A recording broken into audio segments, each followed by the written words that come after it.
there's a lot to talk about in Nigeria today. But then, before we talk about other things, we want to delve into Ondo State. In a bid to resolve the current leadership crisis, President Bola Tinubu has summoned the Deputy Governor of Ondo State, Lucky Aiyedatiwa, and the State House of Assembly Speaker, Olamide Oladiji, to Aso Villa in Abuja for an urgent meeting. Report gathered from sources that Tinubu will ask that the Deputy Governor should be allowed to act as governor to resolve the leadership crisis in the state. However, the agreement will not prevent a constitutional crisis, as it will not require the ailing governor Rotimi Akeredolu to resign, even though he is ill and has been unable to perform the responsibilities required of his office for many months. The call for the urgent meeting scheduled to be held on Monday comes after human rights activists and the Revolution Now convener Omoyele Sowore announced the scheduling of a town hall meeting and a mass protest for Saturday in Akure to call on the ailing governor Akeredolu to either return to office or resign. Now, amidst all this, amongst many others, an Akure-based lawyer and activist, Shola Ajesafe, has accused the embattled Deputy Governor of Ondo State, Lucky Aiyedatiwa, and the Commissioner for Energy and Mineral Resources, Rashek Obe, of causing crises in the state. Ajisafe was reacting to the allegation made by Rashek Obe that Governor Rotimi Akeredolu's signature is being forged on some documents. Speaking in an interview, Ajisafe said Obe's accusation, despite a rebuttal from the governor that his signature wasn't forged, was reckless and irresponsible. We still have with us in the studio Aki Fatuke, a communication consultant, a public affairs analyst, and also we have Nick Agule, a public affairs analyst. We also have with us John Akerele. He's a farmer. He's somewhere around the world, actually. He doesn't like saying where he is at the moment. But good morning and welcome to the show, gentlemen. So I'm going to start off with Mr. Akin. Now, this battle has been on for a very long time. But I want to say this. The fact that Akeredolu, should we say he has decided or refused to take his own pill, seeing that he mentioned when he was the NBA president, when Yadra was the president and he was sick, he said, hand over the power to your assistant. Let him, that's good luck, Abella Jonathan. So with all these things happening right now, how do you see it? What's your take on it? My take on it is that we have learned nothing and we've forgotten nothing. We have decided, some, not all, have decided that they are going to continue to play God, foolish in our thinking, foolish in our process, and thinking that we can continue to depend on our self-abnegating greed. When you continue to play God, God will show you that it's over and above. I am not trying to be over religiosity here. I am only trying to say that sometimes, even if you didn't go to school, you have something you call common sense. And common sense has been allowed to fly off the handle. November 24, Mr. President, I commend him for even making an attempt to call the stakeholders, unlike what we had before, when Rome will be burning and our Nero will be smoking pipe. It's called the second one. It tells me that things are very much untoward, and Mr. President needs to be told a bitter truth. Yeah. You can't continue to try the same thing and expecting different results, especially in this kind of circumstance that we have. You are the commander-in-chief.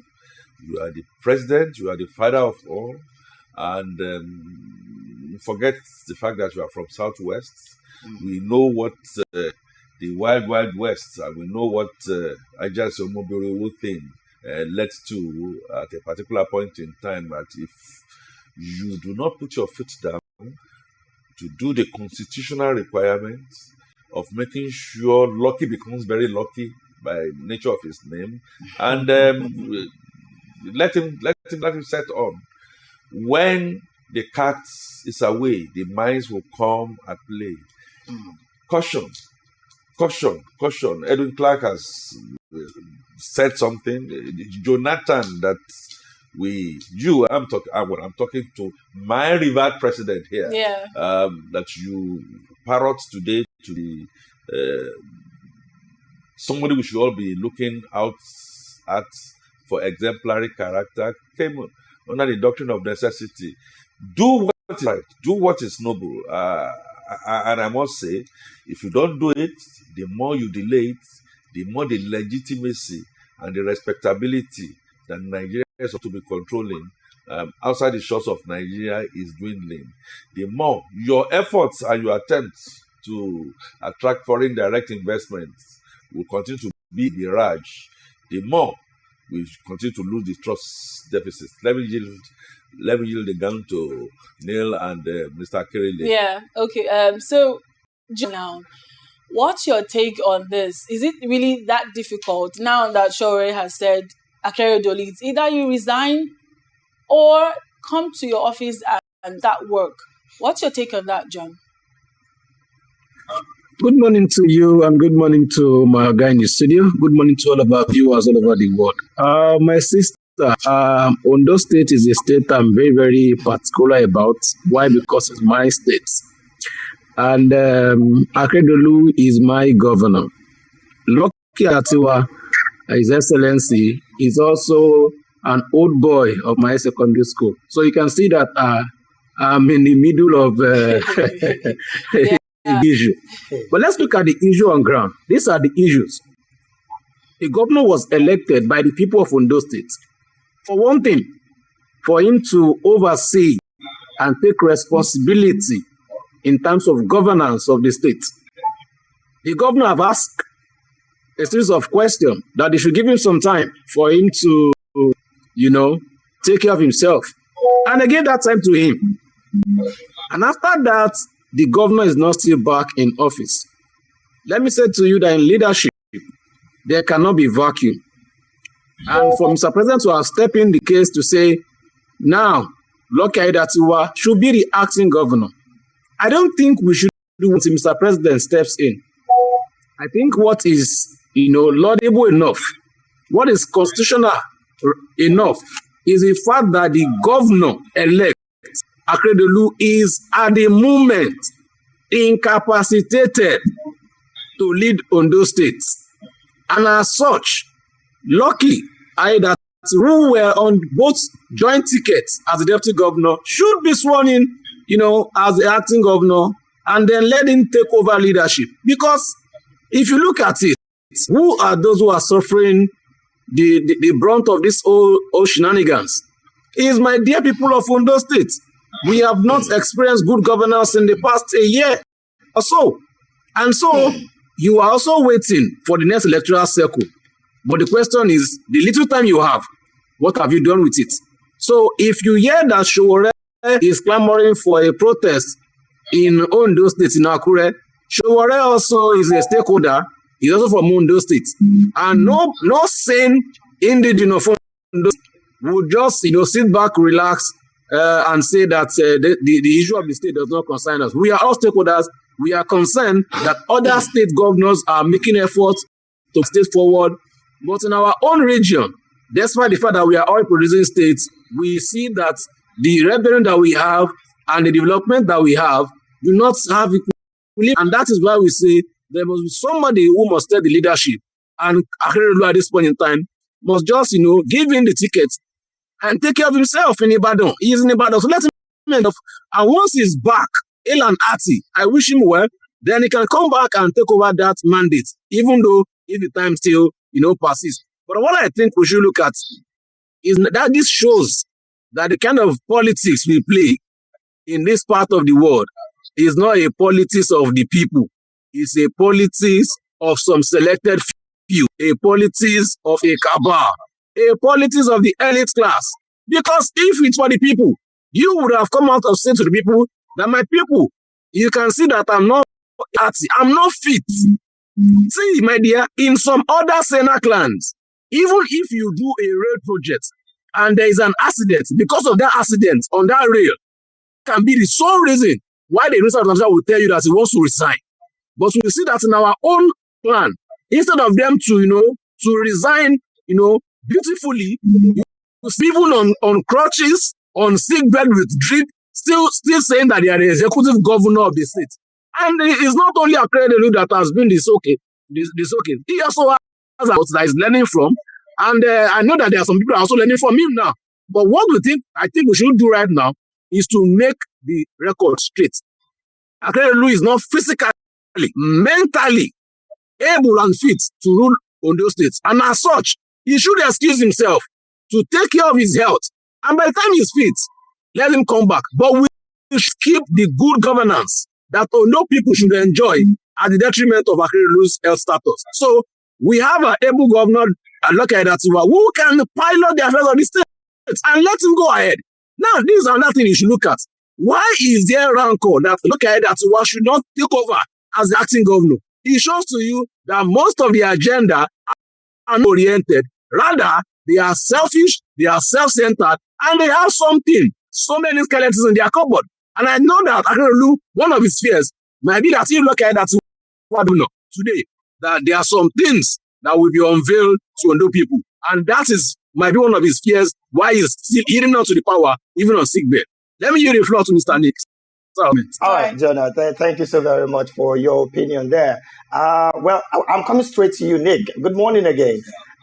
So at this point, you've had the discussion. What do you think is the potential outcome or resolution, as it were, of this meeting as called by President Tinubu, asking the deputy governor to be allowed to act as governor? Do you have, in your personal opinion, do you support this decision? And what do you think is the way forward afterwards, knowing full well that this circumstance is coming out, it's taking another toll? What do you think? What's your opinion about this, Nick? Thank you very much. And good morning to you in the studios, and good morning to my co-panelists, and good morning to Nigerians. I am a stakeholder in Ondo State because I did my national service in a place called Ikare, Akoko, and I spent 1 year there, and I feel that I am a stakeholder in Ondo State because the state I very much love. You've asked me the question about the intervention of President Tinubu. I think President Tinubu is going about this in a very wrong way. Why so? As president, he put his hand on the hook and swore to defend the Constitution of Nigeria. That's what he did when he took over the reins of power. And so he should ensure that the Constitution of Nigeria is respected. The Constitution envisages a situation like this because the Constitution knows that as human beings, we can become indisposed, either temporarily or permanently, when we are holding public office. So the Constitution has made provisions for how to deal with a situation like this. First of all, the Constitution makes it possible for the governor to cede powers to his deputy by writing to the State House of Assembly. And once the governor takes that step, the deputy becomes acting governor with the full powers of the governor. And that then gives the governor time to look after his health And if he comes back and writes the State House of Assembly again to say, I am now back in office and I'm taking back power. It's a very straightforward provision of the Constitution. Why is President Tinubu not telling the stakeholders in Ondo State to respect the Constitution? But that is not all. That's not all. There is also another provision in the Constitution where, because the first provision requires the governor to write. So imagine the governor is so incapacitated that he cannot write. Then there's another provision of the Constitution that says the State House of Assembly is to constitute a medical panel to assess the medical condition of the governor. And if the report of that panel confirms that the governor is incapacitated, then the State House of Assembly declares the deputy governor as the acting governor. So that is another constitutional provision. Why is President Tinubu not asking for that to be respected? But that is still not all. The Constitution still provides another way out of this. And that is, if the governor does not write to cede power, and the State House of Assembly, after constituting a medical panel, perhaps maybe the governor does not make himself available to be assessed by this medical panel, then the State House of Assembly is to commence impeachment proceedings against the governor, remove the governor from office, and then the deputy governor becomes the substantive governor. Okay. All these provisions of the Constitution are to ensure there is no vacuum in governance. They are to of Ondo State, the good people of Ondo State, get the leadership they desire so that their welfare and security will be guaranteed. So I don't know why President Tinubu is not standing by the Constitution. Yeah. He invited these people to Aso Villa. He told them certain things. They went, but they didn't do it. So I don't know why he now thinks he's going to get out of this second invitation. Nick, so my position, President Tinubu should defend the Constitution of Nigeria. Can you hear us, Nick? Well, thank you for your thoughts there. Now, you just quoted section 188 or 189 thereabout of the Constitution, and that particular Constitution talks about the legislators in the state. Now, the president, like you had said, you feel he's doing the wrong thing. The question now is, do you think that the president is the one who is supposed to carry out this particular law as regards the situation on ground? And if yes is your answer or no is your answer, what exactly do you think at this point can be done to salvage the situation? Because as it stands, looks more like everything is on hold in the state. So what do you think, or who do you think, yes, is supposed to carry out this particular order and law? I'm staying with you, Nick.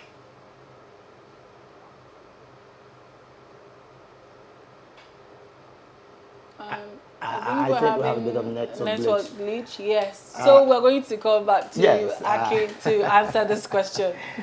Yes. Sorry, Nick got frozen. I would have loved to hear that from him. Very, very beautiful perspective. But as a tailor, I need to know how to sift out my design. I know to sift out what I want to my cloth.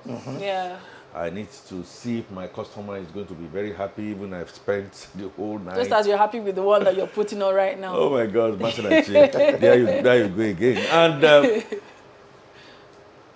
I want to state it very clear. I am not sure. My understanding is Mr. President coming in. It appears like Mr. President coming in to now subvert the Constitution. Those who chose to subvert the Constitution started from the grassroots out there. When Dan Babasuntai got into something similar, and then you had, whether it's family members, whether it's a third force and stuff like that, said that we just must keep you there so that we can continue to do our mago and stuff like that. The constitution was clear. We had a president as at that time that stood aloof and things went down the gutters. I know trillions, even though it's a state, trillions will have gone down the drain. Absolutely, it has not helped our politics. When then President Goodluck Jonathan and Turai and so many of the so-called cabals were doing their things when they during Yar'Adua's time, we had a constitution. Do you say we didn't know? Of course, they knew the constitution and the way the constitution should have applied itself. So should we say they just don't want to go by the constitution? They don't want. You see, the mindset is selfish, is self-centered, and it's unfortunate. And I must commend Akerele in his openers. A stakeholder in, just like Nick, a stakeholder in Ondo State. I'm also a stakeholder, even though I'm not from Ondo State. But I know it will have a ratchet effect in other areas. As a matter of fact, it's going to continue to be a very bad precedent. Unfortunately, and ironically, David, Aketi was one of the very few, by my understanding, who tried to transmit governorship to his deputy at the initial stage until politics now then crept into it. Okay. The thing now became a jambalaya. And I think what Mr. President has done, in my opinion, is like the pilot of the ship. Either way, the ship was going to crash. You stakeholders, can we find a way around a situation where we are not going to split the party, we are not going to split Nigeria, and we are going to allow common sense to prevail?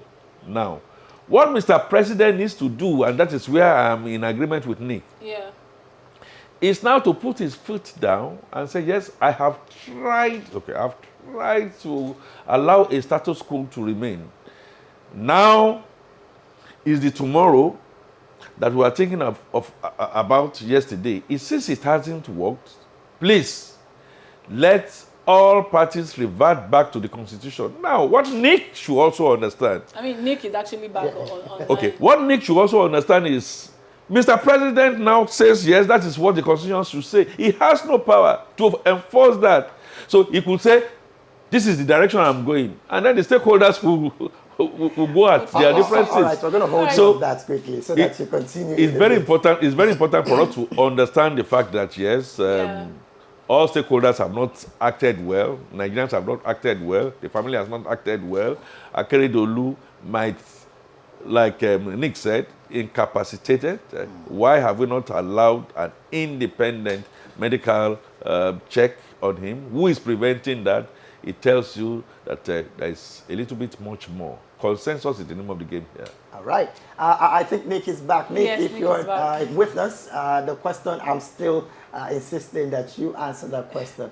You just quoted section 189, like I said earlier, I beg your pardon, section 191 of the Constitution in the discharge of the functions of a governor. Now, my question is, the president's calling for this truce between these stakeholders.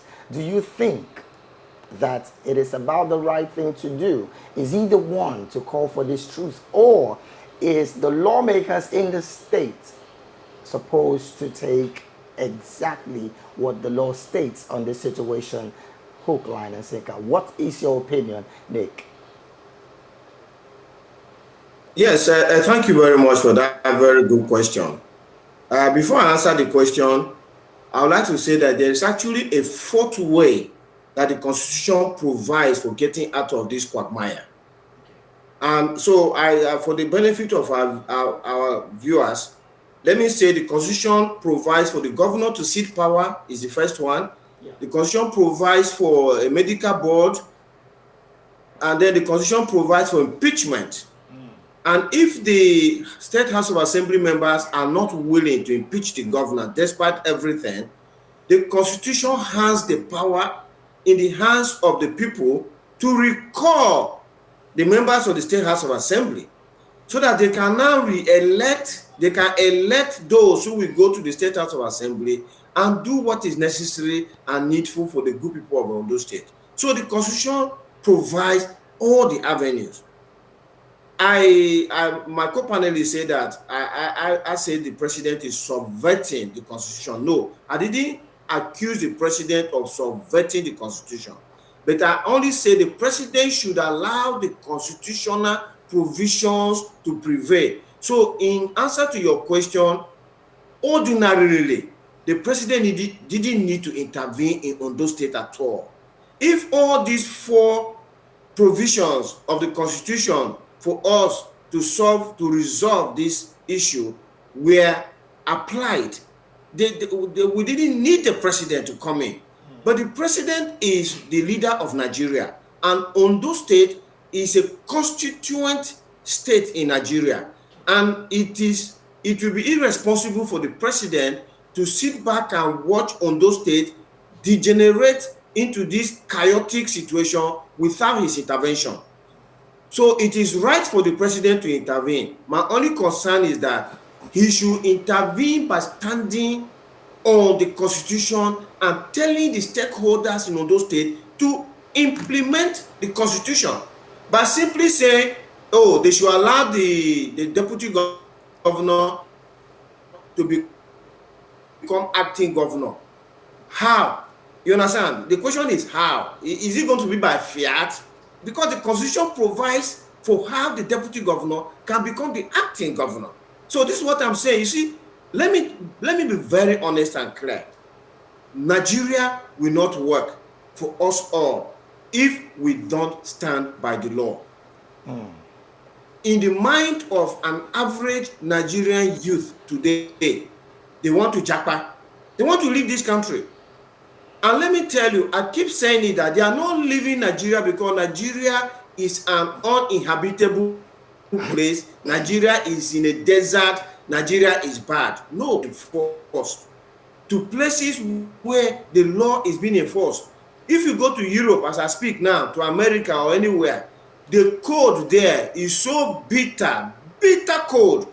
Why would someone find sunshine in Nigeria to go and be in a bitter cold? Because he's abandoning a lawless place to go to a place where the law is being enforced. Until the law is being enforced in Nigeria, we are not going to have a country that we are all going to enjoy. And this is the point that I'm making. The constitutional provisions are there. 4 of them in number. Let the president tell those stakeholders in Ondo State, go and do the constitution. That is all. Now, to John the Commissioner for Energy and Mineral Resources, Rashek Obe, has said that he has noticed that Akeredolu's signature has been forged in some documents. But the people they say that it's not true, that he's trying to cause chaos in the state. But then he still has maintained his stand that he feels that the governor's signature is being forged in some documents. How do you see this? My dear, that is why I said to you that that is the shape that this vacuum has brought on Ondo State and Ondo people at large, myself inclusive, and every other stakeholder. What is, lawful is for you to just relinquish power when you know that you'll not be in office for a period of either even 180 days, and you've not been in office for over 6 months. So what is the ideal thing to do as a senior advocate of Nigeria? Who is somebody who is presumed to understand the law, and who is somebody who has, held offices in terms of our judiciary, and, somebody who is so sagacious in terms of knowing the law. And I'm so saddened that my governor would allow such a vacuum to bring up different kind of mess. Now, why will there not be such a narrative? If the governor had transmitted power to the deputy governor as a when due, and he himself knows the law, if he had done that, would there be a case of somebody alleging that his signature was forged? And so that's why I say to our political class that when we do some things at times, we should be cautious of the consequences of our actions. Because if we don't talk, people will talk on our behalf. When you keep quiet, you don't talk to Ondo State people, some people will issue press statements on behalf of the governor. And that's what's happening now. So if the governor had given power, had given power to the deputy governor to act as the acting governor, there will not be issue of a signature forgery.